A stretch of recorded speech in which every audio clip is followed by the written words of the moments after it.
Igbo ndị ọma na-ege ntị, ekele m ụnụ. Anyị sị nke onye chiri ya zere. Rude boy Paul ahapụna nwaanyị nke ọ lụrụ before ka lụọ nwaanyị ọzọ. After how many years of marriage?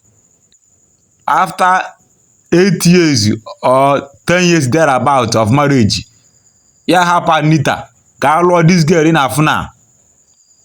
Then the question you ask yourself ya abụzi ka ezi ka rude boy bụ a celebrity onye ọbụla ma ji disappoint ya his followers, his fans this way.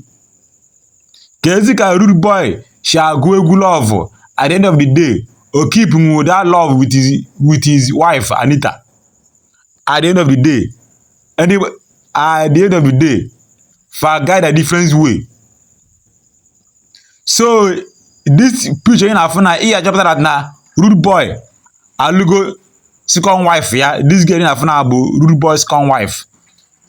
Ọ tọrọ the girl ime wee nụọ ya. And before ọ tọrọ the girl ime, o divorce go Anita. So the thing is very very simple.